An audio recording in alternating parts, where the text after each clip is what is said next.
जय जगत गुरु जय भारत। मेरे प्यारे मुसलमान भाई और बहनों, अपने ही धर्म की एक अनसुनी अटल सच्चाई को सुनकर चौंक मत जाना, जिसका खुलासा परमाणु के साथ आज इस वीडियो में होने जा रहा है। प्रिय दर्शकों, परम पूज्य संत रामपाल जी भगवान के चरणों की धूल मुझ मानव धर्मी पवन दास के वीडियो देखने से पहले अपनी आंखों से हिंदू मुस्लिम वाला शैतानी चश्मा उतार दिया करो, क्योंकि मैं सिर्फ एक ही धर्म को मानता हूं जो दुनिया का पहला धर्म है, जिसका नाम है आदि सनातन मानव धर्म। और इसी आदि सनातन मानव धर्म से 3200 वर्ष पहले हिंदू धर्म, बौद्ध धर्म, 2500 वर्ष पूर्व ईसाई धर्म, 1400 वर्ष पूर्व इस्लाम धर्म, 600 वर्ष पूर्व सिख धर्म और लगभग 550 वर्ष पूर्व जैन धर्म का निकास हुआ। और ये जितने भी नकली धर्म हैं, सब के सब पाखंड, आडंबर और मनमानी भक्ति साधना की कच्ची नींव पर टिके हुए हैं। इसलिए जब भी आप मेरे वीडियो देखें तो किसी धर्म, मजहब या जाति से जोड़कर ना देखें। ना ही मैं किसी धर्म, मजहब या जाति विशेष के लोगों को टारगेट करके वीडियो बनाता हूं। मैं सिर्फ अपने गुरुदेव के आशीर्वाद से समाज में भक्ति के नाम पर फैल रहे आडंबर व पाखंड को जनमानस के सामने लाकर रखता हूं, फिर चाहे वो हिंदू समाज हो या मुस्लिम समाज हो। इसलिए वीडियो देखने से पहले आप चाहे हिंदू हैं या मुसलमान, अपनी नजर और नजरिया दोनों साफ रखें। मैं जो भी बात अपनी वीडियो में कहता हूं या कहूंगा, उसका पुख्ता प्रमाण भी दूंगा, क्योंकि परम पूज्य संत रामपाल जी महाराज जी के भगत सोशल मीडिया पर दुनिया वालों की तरह पैसे और पब्लिसिटी बटोरने की भूख में समाज को गुमराह नहीं करते हैं। तो बात चल रही है उस पाखंड और आडंबर की, जिसे भेड़ चाल की तरह देखा देखी में मुसलमान समाज सदियों से फॉलो करता आ रहा है। जिस पाखंड का नाम है सुन्नत या खतना करवाना, मूछ कटवाना और सर पर टोपी पहनना, जबकि इसके पीछे की हकीकत से वर्तमान का कोई भी मुसलमान परिचित नहीं है कि इस्लाम धर्म में सुन्नत करवाने, मूछ कटवाने और टोपी पहनने की शुरुआत कब, क्यों और कैसे हुई थी। वह औरत कौन थी जिसने गुस्से में आकर सजा के तौर पर अपने नौकरों से हजरत मोहम्मद के लिंग का आगे का पूरा हिस्सा ही कटवा दिया था। जिस औरत ने बेइज्जत करने के लिए सामान्य व्यक्ति की तरह लंबी लंबी दाढ़ी मूछ रखने वाले हजरत मोहम्मद की मूछें कटवा दी थी। जिस औरत ने बेइज्जत करने के लिए हिंदुओं की तरह लंबी चोटी रखने वाले हजरत मोहम्मद की चोटी कटवा दी थी। जिसके बाद अपनी बेइज्जती के डर से शर्मिंदा होकर खुद हजरत मोहम्मद ने इस घटना पर पर्दा डालकर अपने अनुयायियों से इस्लाम की दीक्षा से पहले सुन्नत करवाने, मूछ कटवाने और टोपी पहनने की एक परंपरा शुरू करवा दी, ताकि हकीकत से पर्दा ना उठ जाए।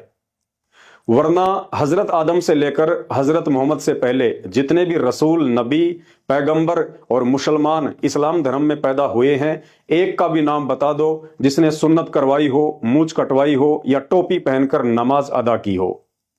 या मुसलमान समाज की किसी भी पुस्तक, कुरान, तौरेत, जबूर या इंजिल में कहीं भी लिखा हुआ हो कि एक सच्चे मुसलमान के लिए सुन्नत करवाना, मूछ कटवाना या सिर पर टोपी पहनना अल्लाह का कोई फरमान हो।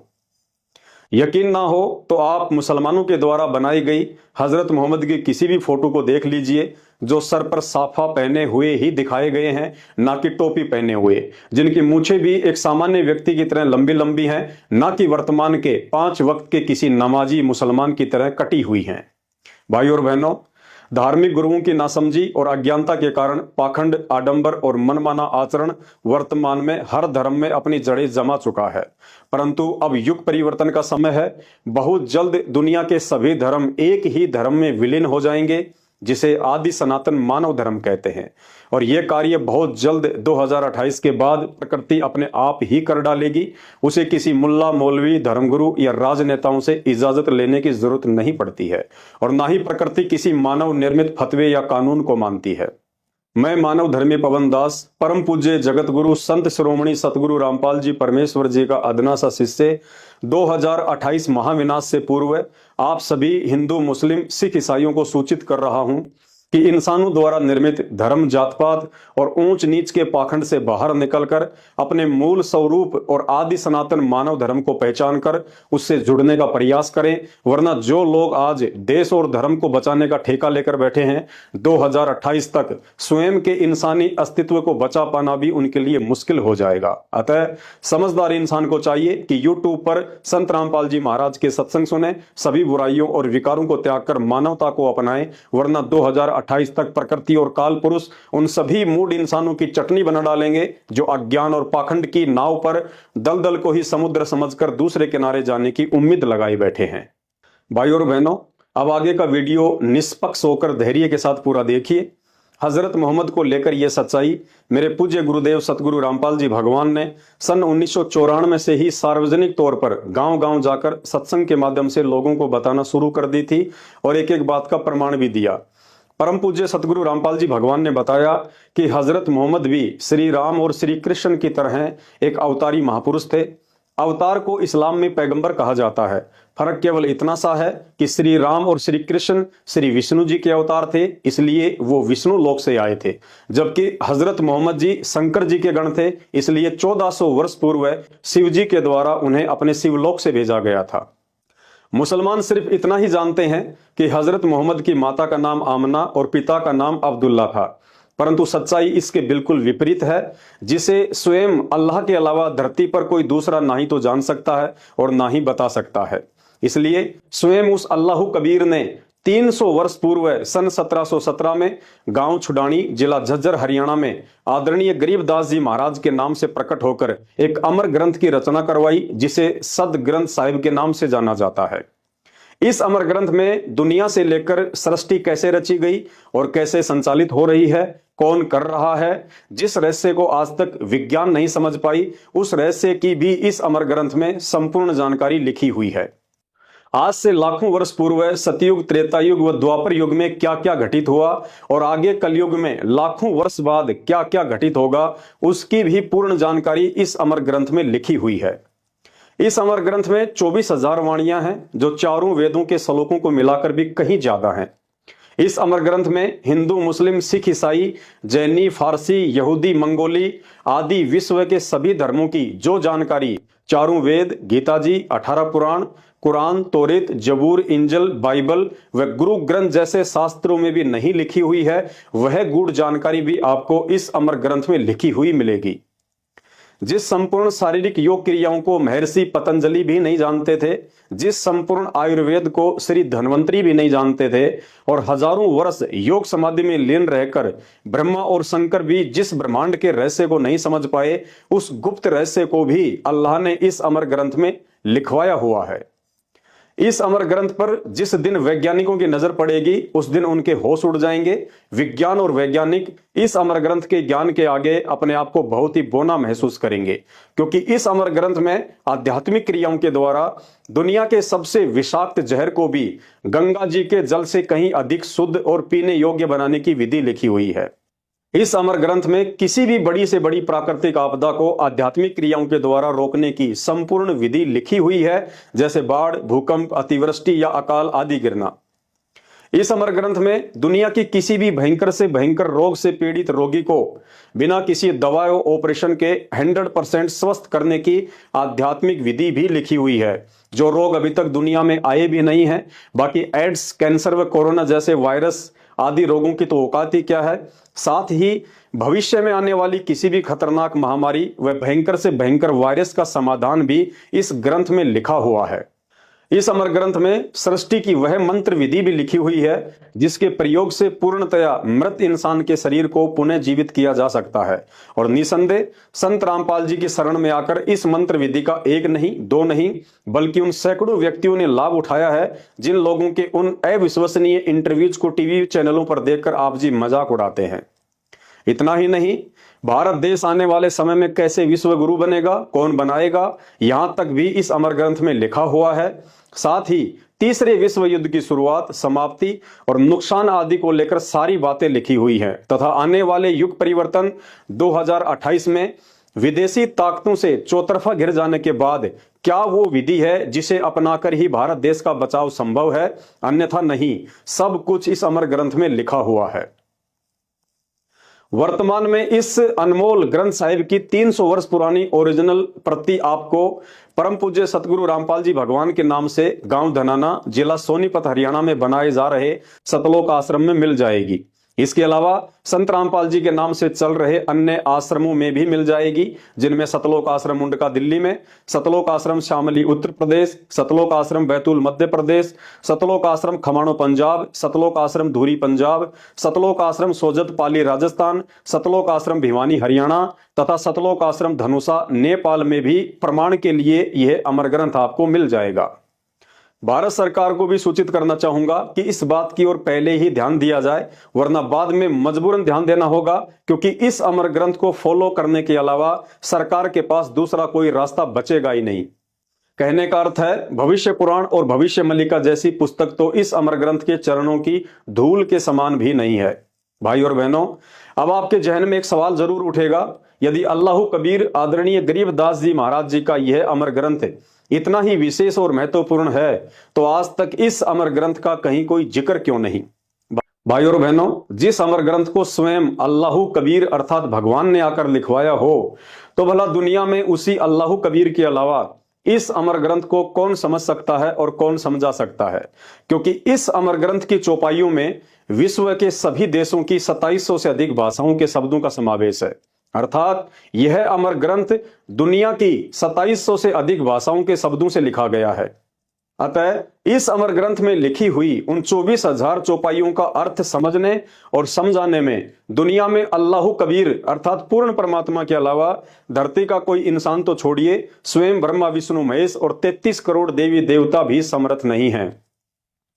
अर्थात वर्तमान में धरती पर परम पूज्य अल्लाह कबीर संत रामपाल जी भगवान ही एकमात्र वह महापुरुष है जो इस अमर ग्रंथ में लिखित रहस्यों को समझा सकते हैं और सन 1994 से अपने अनुयायियों को समझा भी रहे हैं।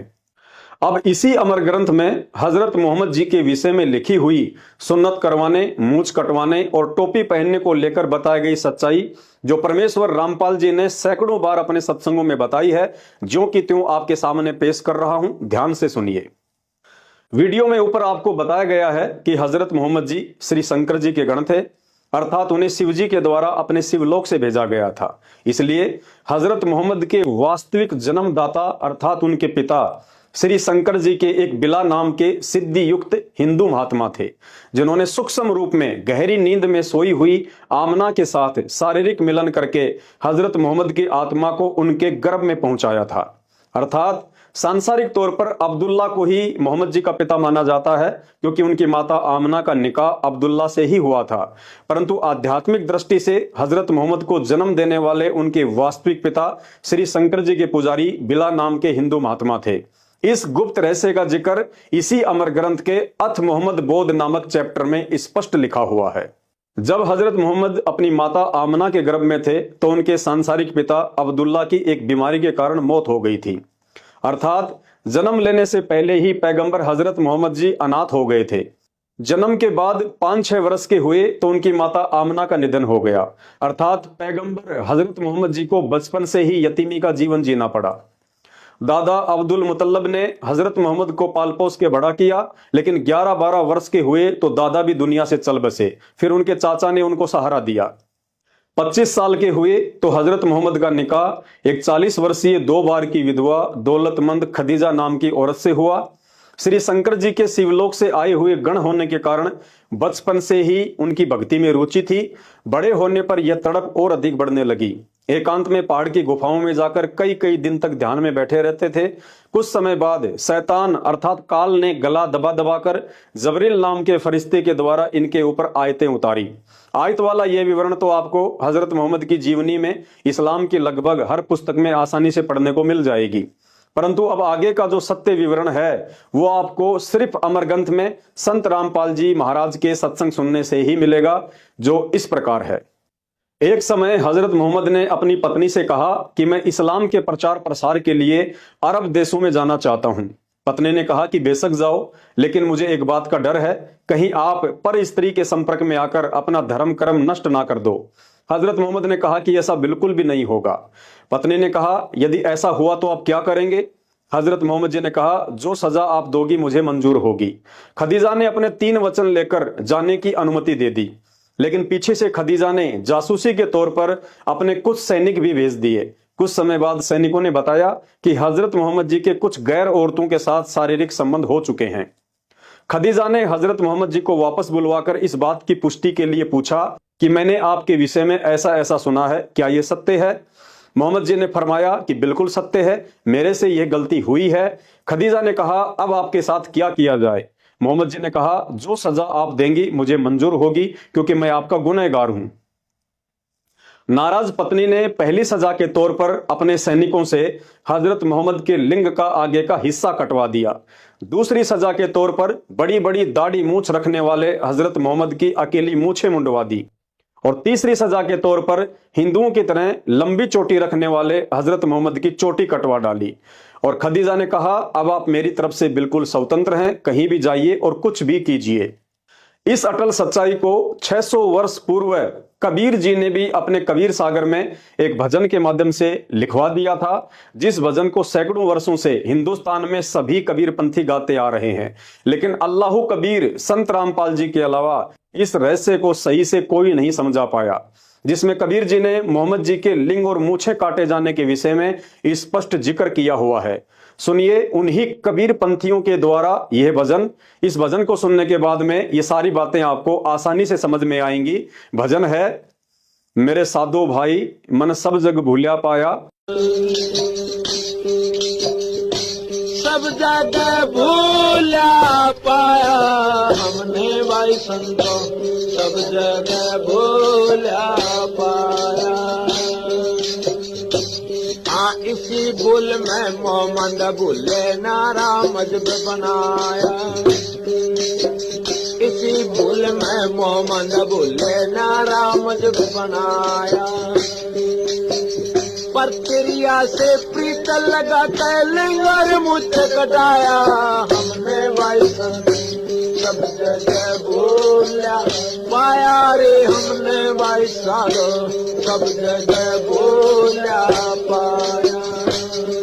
मेरे साधो भाई मन सब जगह भूलिया पाया, इसी भूल में मोहम्मद भूला जिन नाराय मजहब बनाया, इसी भूल में मोहम्मद भूला जिन नाराय मजहब बनाया।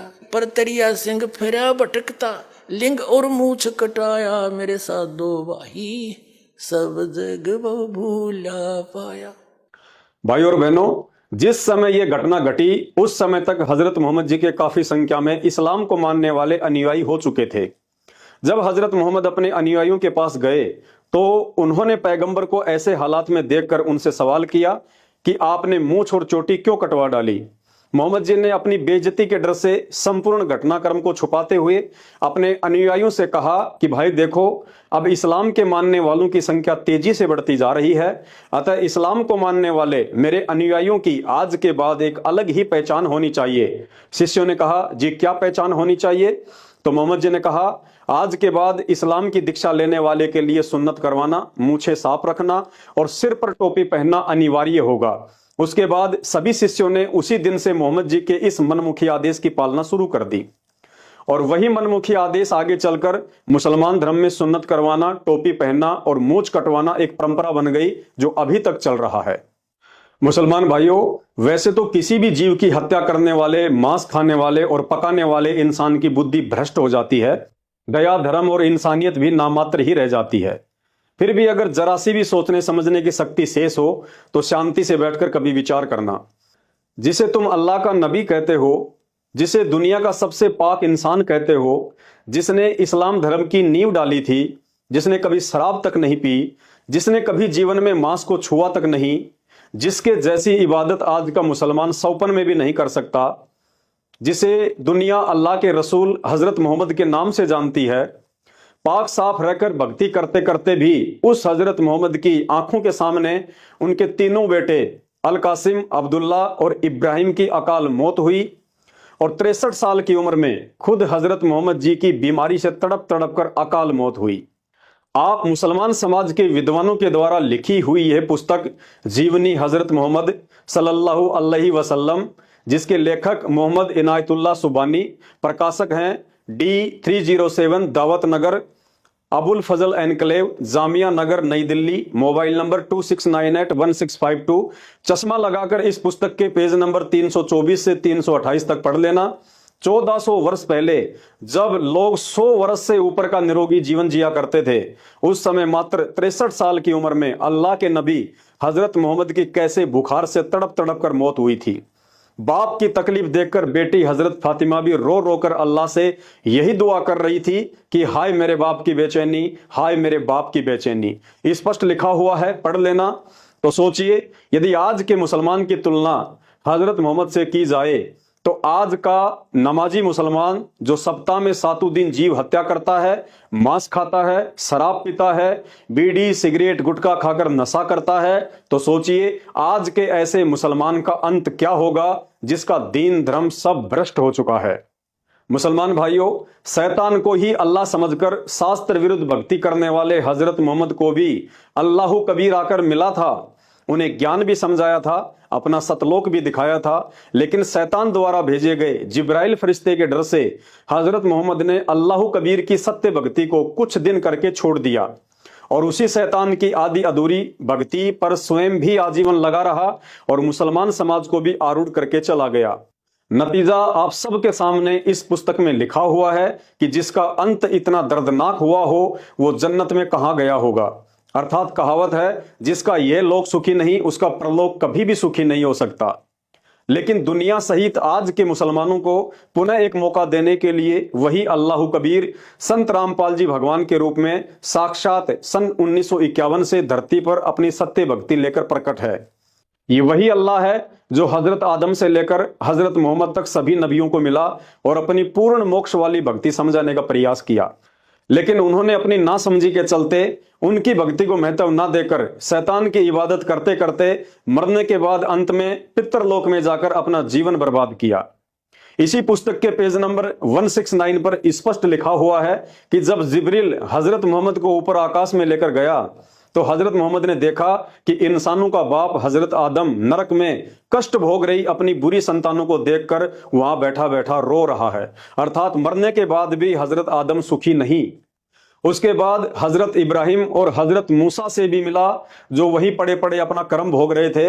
अर्थात आदम से लेकर हजरत मोहम्मद तक किसी भी नबी का पूर्ण मोक्ष नहीं हुआ है। शैतान की भक्ति करके सब के सब 84 लाख योनियों के चक्कर में फंसे पड़े हैं। तुम मुसलमान कहते हो कि अल्लाह की कोई शकल सूरत नहीं है, अल्लाह का कोई आकार नहीं है, अल्लाह निराकार है, जबकि इसी पुस्तक के उसी पेज 169 पर नीचे की तरफ स्पष्ट लिखा हुआ है कि जिब्रील के साथ आप सल्लल्लाहु अल्लाह के सिंहासन के पास पहुंच गए और आपकी उम्मत पर 50 नमाजें फर्ज हुई। मुसलमान भाइयों, जरा दिमाग लगाओ, यदि अल्लाह का कोई आकार नहीं है और निराकार है तो निराकार अल्लाह को बैठने के लिए भला सिंहासन की क्या जरूरत पड़ गई? क्योंकि सिंहासन तो किसी साकार व्यक्ति के बैठने के लिए ही लगाया जाता है।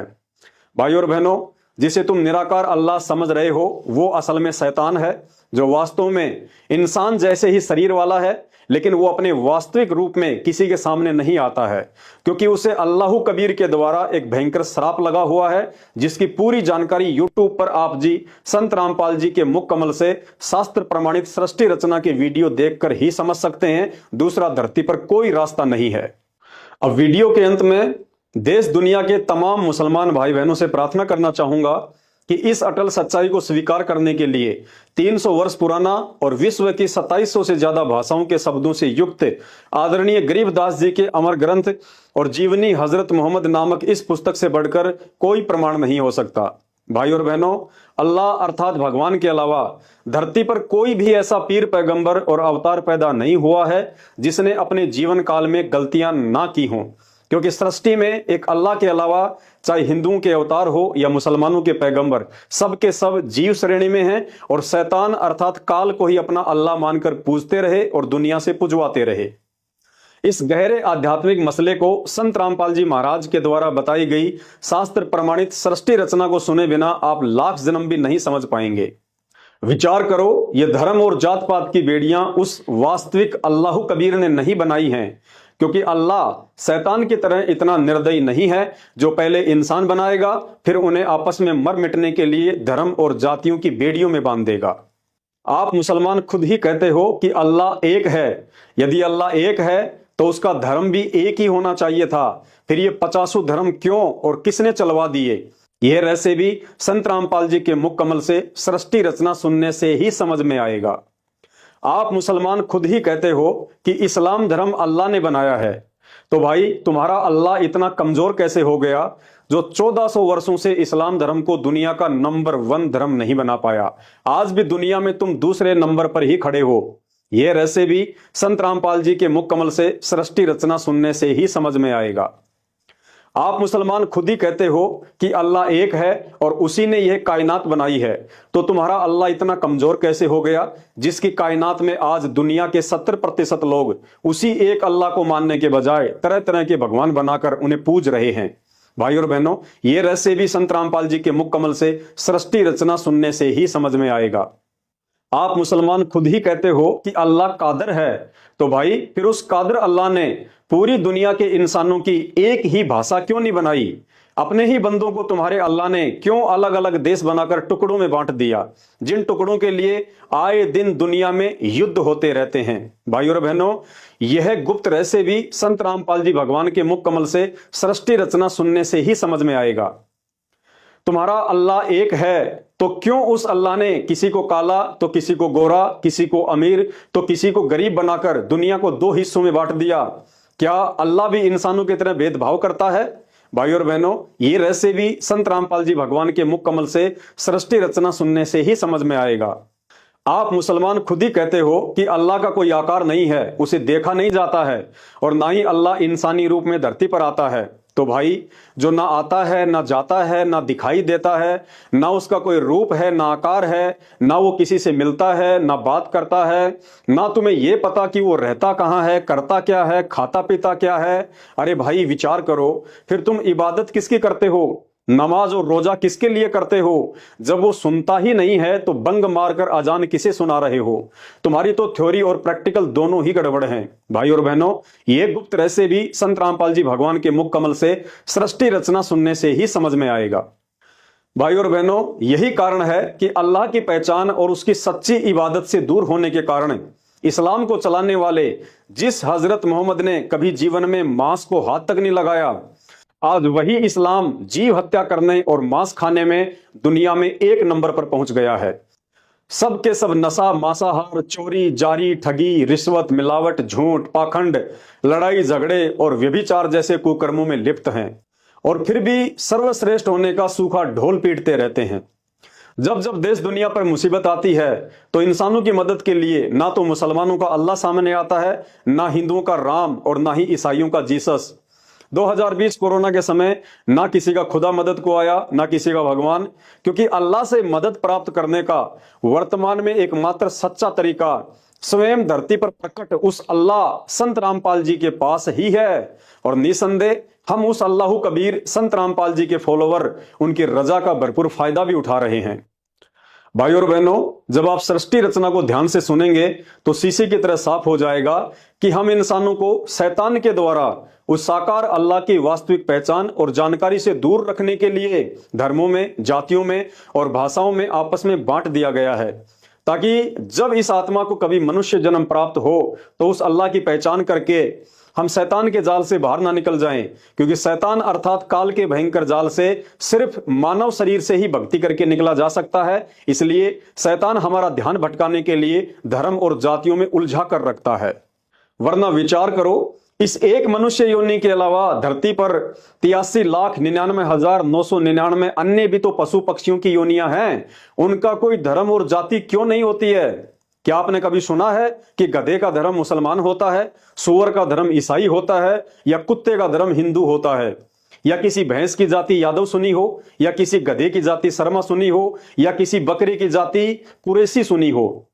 क्या इंसानों के अलावा आपने किसी गधे, कुत्ते, बकरे या सूअर को मंदिर, मस्जिद या चर्च की जगह को लेकर लड़ते हुए या झगड़ते हुए सुना हो, देखा हो? भाई और बहनों, पूरी दुनिया में गधे को देखते ही लोग उसे तुरंत पहचान लेते हैं कि यह गधा है।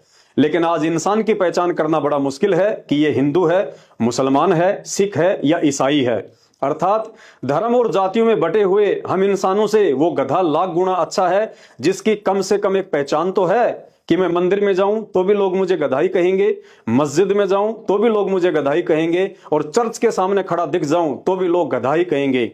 लेकिन सर्वश्रेष्ठ योनि, मनुष्य योनि में जन्मे इंसान की पहचान आज गधे से भी घटिया हो चुकी है।